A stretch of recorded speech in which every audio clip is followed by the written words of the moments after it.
Halo semuanya, hari ini aku Belgia sedang melakukan sebuah survei ya teman-teman, untuk melihat apakah ada hama dalam hama atau ektoparasit di tempat lingkungan aku. Nah, salah satu tempat pertama yang bakal aku kunjungin itu pasar.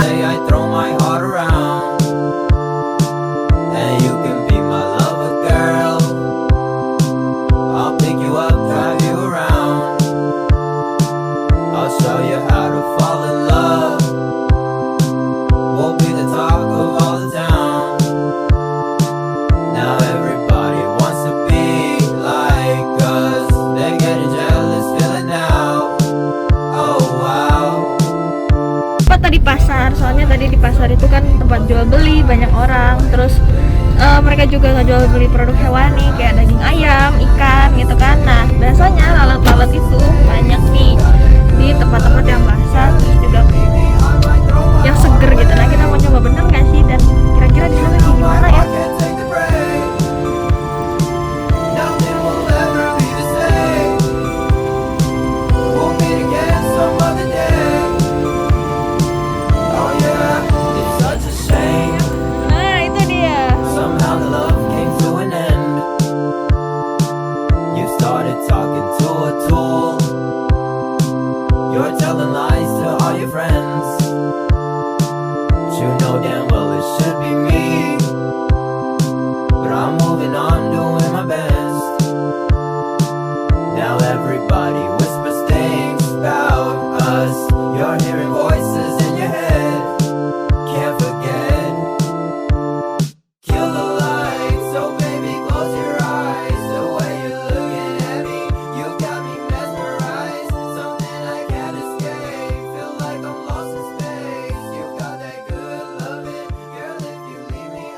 Bener banget, ini adalah lalat jenis lalat hijau, di mana dia termasuk kingdom Animalia, ordo Diptera, subordo Chilohapta, dan famili Calipohiridae.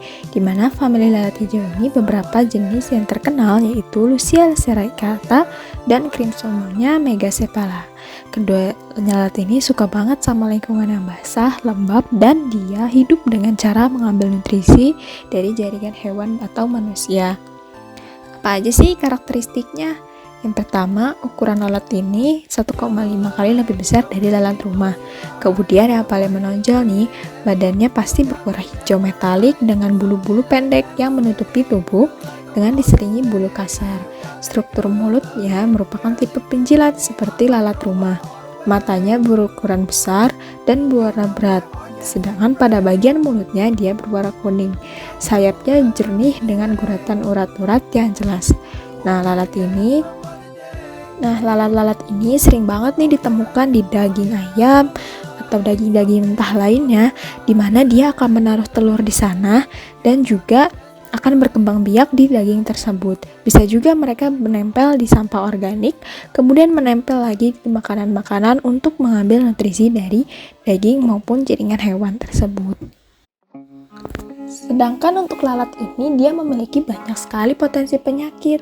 Pasalnya, lalat hijau ini berperan sebagai vektor yang membawa penyakit seperti penyakit disentri, diare, kolera, dan masalah pencernaan lainnya. Kemudian lalat hijau ini berperan dalam membawa telur cacing seperti cacing Ascaris lumbricoides, Trichuspora trichiura, dan cacing kait pada bagian luar tubuhnya dan juga pada lambung lalat. Beberapa jenis lalat hijau seperti Megacephalica menyebabkan miasis obligat pada jaringan tubuh hewan maupun manusia. Wah, bahaya banget ya teman-teman. Kira-kira kenapa sih lalat-lalat ini kok bisa muncul di pasar-pasar? Yuk kita lihat kondisi pasar yang banyak dihinggapi oleh lalat hijau. Ternyata lingkungan yang hangat, lembab, dan banyak makanan sisa merupakan kesukaannya tempat lalat. Sanitasi yang buruk, lingkungan yang padat serta kumuh membuat lalat sangat melimpah.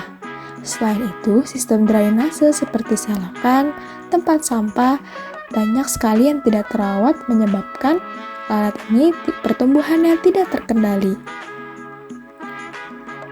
Kita bisa bandingin teman-teman sama daerah yang kering, seperti ketika kita melihat di toko yang menjual perabotan rumah tangga, toko bahan kue yang tidak memiliki sampah organik maupun air yang berceceran. Nah, karena lalat ini sebagai faktor pembawa penyakit, tentunya para pedagang juga akan khawatir kalau daging mereka terkontaminasi oleh lalat. Kira-kira bagaimana ya upaya dari masyarakat sekitar untuk mengatasi hal ini? Wah, ternyata unik sekali bahwa masyarakat di sini banyaknya menggunakan variasi warna lampu untuk mengusir lalat. Ada juga yang menggunakan cara tradisional, yaitu menggunakan kipas dan lilin. Jadi dari kesimpulan dari 2 pasar yang udah kita kunjungi itu biasanya lalat itu ada di tempat yang ada tempat sampah, kotor, dan biasanya dia gak bersih gitu, maksudnya kayak berserakan sampahnya di mana-mana gitu. Nah, biasanya sampah jenis atau lalat di jenis pasar itu kalau nggak lalat rumah, lalat hijau yang tadi kita udah lihat, lalat di makanan. Nah, pencegahannya tuh biasanya kalau nggak sapu dari pakai lampu kata teman-teman tadi, terus ada yang pakai kipas, tapi kayaknya itu belum efektif ya. Nah, kira-kira gimana sih yang sebenarnya efektif tuh? Tampaknya ada nih cara-cara upaya pengendalian yang lebih efektif untuk mencegah pertumbuhan lalat yang lebih banyak. Pertama, perlu diperhatikan bahwa pestisida itu bukanlah solusi, melainkan dengan menambahkan pestisida akan menimbulkan sebuah resistensi terhadap lalat-lalat. Sehingga pengendalian yang bisa dilakukan antara lain adalah menggunakan perangkap lalat tradisional, insektisida yang alami, penata ulang infrastruktur, serta menciptakan strategi pengendalian lalat terutama di pasar. Itu dia salah satu jenis urban pest atau hama pemukiman yang berada di lingkungan rumahku, yaitu adalah lalat hijau. Kira-kira apa saja nih hama pemukiman yang berada di lingkungan rumahmu dan apa sih potensi penyakit mereka? Jangan lupa tulis di kolom komentar dan I see you later. Viva Veteriner.